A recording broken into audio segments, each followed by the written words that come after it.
have all been dreaming of this moment for so long. Can you sleep in space when you are finally at this moment that you've been so excited about and working for so long?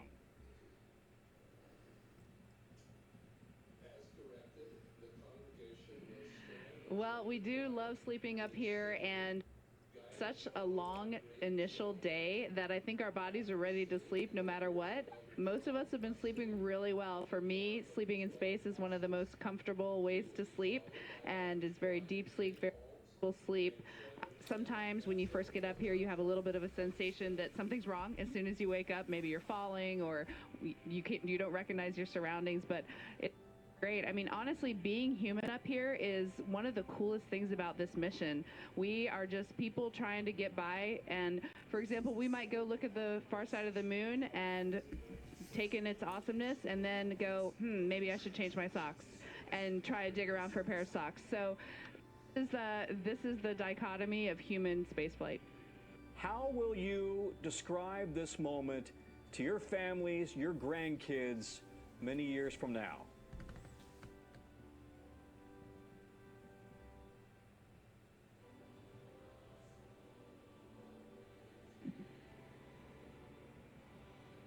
You kind of left me speechless with that. I think, you know, it is weird when you're the four humans doing this. We're not doing this for reasons. Jeremy's answer was great. Like, if we can unite the world, that's awesome. But we're just the lucky four that got to be on this mission. We were in the right place at the right time with our international team, and we're up here doing this. I don't think any of us have really thought about legacy or any of that sort of thing. I do think it would be really neat someday if I can sit around with my grandkids, or maybe Ike's grandkids, or Christina's, or Jeremy's, or, you know, somebody somewhere, and tell stories of these times up here, because some of them are going to be unbelievable. There's beauty, but there's human elements too, and I just think it'd be fun to share in this human adventure. The key part of human exploration is the human, and coming back and sharing the story, and we're going to try our heart with every single person on planet Earth. So listen, Al Roker is awfully upset that he couldn't be here. Any messages to Al Roker and the Today Show family? They are watching every moment of this.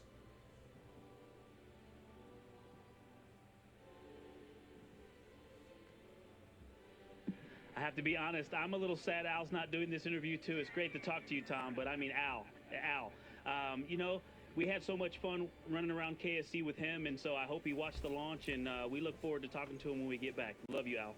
Yeah. He was with me the whole time. You all look great. We're wishing you a great trip, and we want to see great photographs from the far side of the moon. Thank you, Intregity.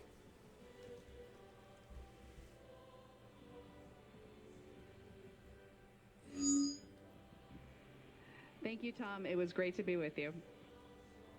Go ahead. Intregity, this is Houston ACR. That concludes the NBC News portion of the event. Please stand by for a voice check from CBS News. And all your success so far, and thank you for the amazing images that you sent back from space.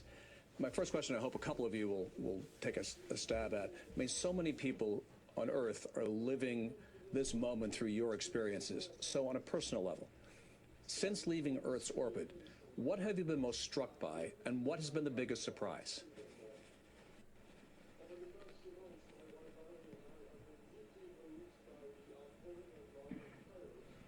Oh, I definitely think the thing that I have been most struck by was, I'm going to steal Jeremy's answer right here, but on Translunar Injection Day, you know, before we did that translunar injection burn, give me a second for the technical, and then I'll get to the artistic, but we're 38 miles from Earth, and then we got to come down to just 100 miles from Earth and do that translunar injection burn, and then we head out to the moon. And just that entire time, I mean, you could look away from the window and then look back, and Earth was bigger and bigger and bigger and bigger. And finally, Jeremy goes, I'm not sure if we're going to go around it or hit it. I mean, we're going right at the Earth. That translunar injection burn, we were just 100 miles up. That's not anywhere near the height of the International Space Station. We were under the International Space Station. They were just screaming right above the clouds, and that burn went off. And then just moments later, we look back, and we're already 30,000 miles from Earth heading to the moon. Like, blew us all away.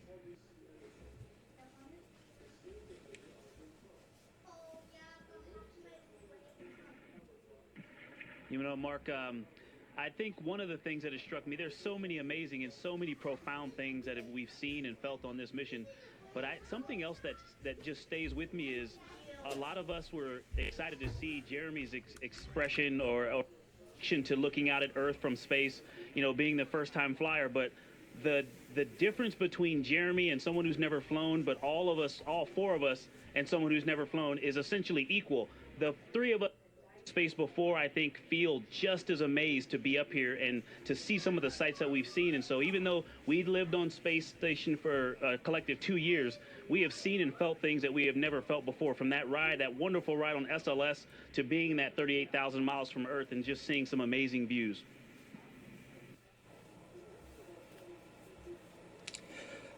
You know, I think we've all been on a trip where we wish we had packed differently. Now that you're pushing deeper into space, is there something you left behind that you wish you had brought with you?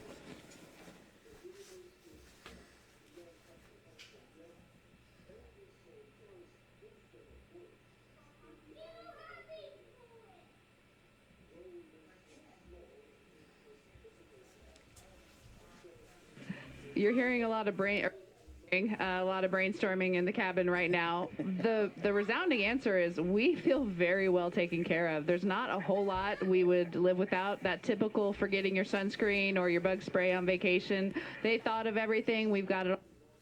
My initial response was my family. I would love to have them up here, but then I might actually never come home. And yeah, I really can't think of much. The other joke was we think we had a radiation hit on one of our computers and took it down. So maybe we would have packed a spare computer. Other than that, we're just so well taken care of. In fact, so well taken care of that sometimes we forget. You can easily just get your presence here in the cabin and forget exactly where we are. I want to ask a question for all the young people watching. Take Kruger Middle School in San Antonio. They are studying the science and the engineering of the moonshot, along with what it takes to be an astronaut. What is your message to all the kids watching and fascinated?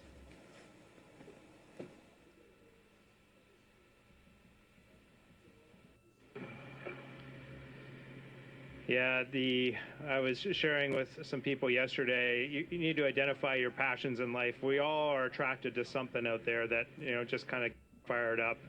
And then just to recognize that everybody has something of value to offer. I mean, that is just a true statement. And we as humans, even the four people up here doing this, we have self-doubt. We've had it in our pathway as well. And so I know all those youth out there too are thinking, no, I can't do that. Every once in a while, you're going to have that. And so share your passions with others. You're going to be amazed at how they help you. They're on your team, and they're going to help you accomplish the things that you're interested in doing. And the reality is humanity needs those contributions. So just get after it. Victor, I have one for you. Apollo 8 had a memorable Christmas Eve reading from Genesis. Do you have a message you'd like to share from space about Easter Sunday?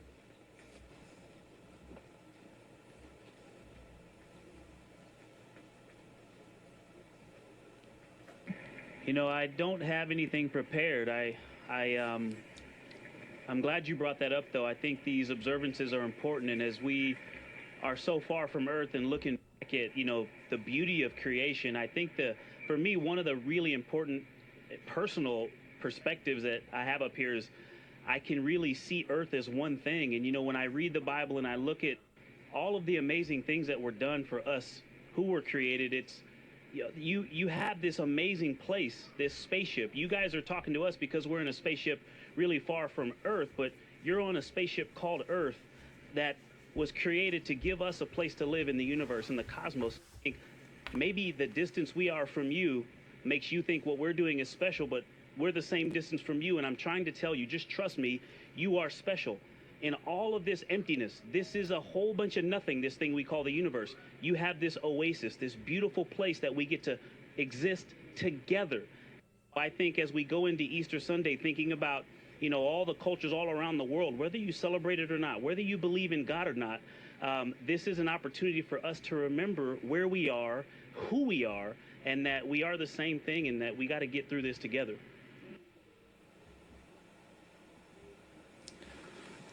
Well, for someone who didn't have anything prepared, that was really quite extraordinary.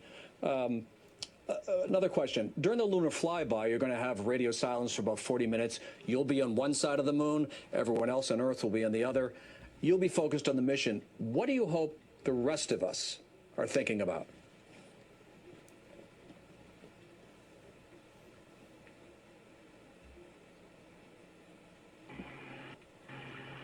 I also haven't had anything prepared for that question, but I think things that come to mind for me are thinking about togetherness. When people talk about that Apollo 11 first moon landing, there's the two that landed on the moon, and then there's the one, Michael Collins, stayed in orbit, and he did orbits around the far side of the moon alone with those losses of signal. And people asked him the rest of his life what that was like. And in the end, for me, it leads back to gratitude. Gratitude that out of this huge universe, we get to live together on Earth, planet Earth, and what an anomaly that is. When I saw Earth for the first time on its own out the window, I was struck by the blackness around it. If you can just think about what it means to be together and what it means to be apart from your loved ones during that time and reflect on that, maybe we'll all come to a realization. We've all watched a waxing moon from Earth. What's it like to watch the moon grow from space?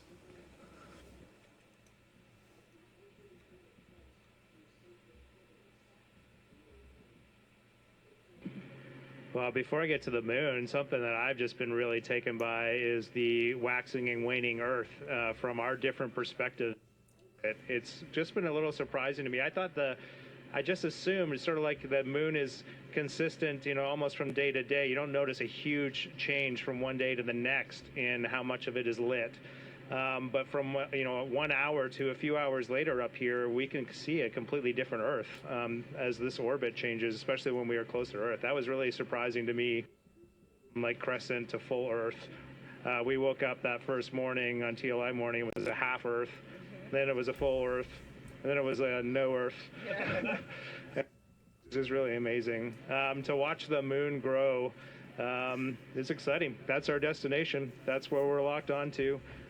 When we're done with you today, we're going to get into some review of some of the science we're going to be doing and shifting our mindset to the Earth or to the moon. And I'm pumped to do some of those observations, some time up close and personal with the moon before we set our sights back at home. And I'll just add, yesterday we were looking out the docking hatch, which is off the camera to the top side, and we were just starting to see the moon, and it just looked different. And we were catching glimpses of the far side, the side that you can never see from Earth, of Grimaldi, of Oriental. We were just starting to see around Grimaldi into that far. And as for humans who have looked at the moon our entire lives, it just looked different out the window, and that is wild. It just really put our place in the universe in perspective. Thank you very much, everyone. And I think all of you should be grateful that Christina is such an expert space plumber. We'll see you when you get back.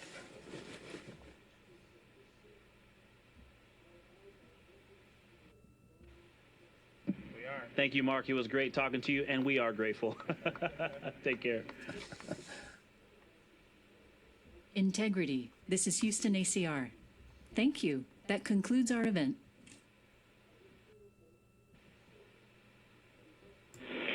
Thank you to all participants. Intregity, we are now resuming operational audio communications.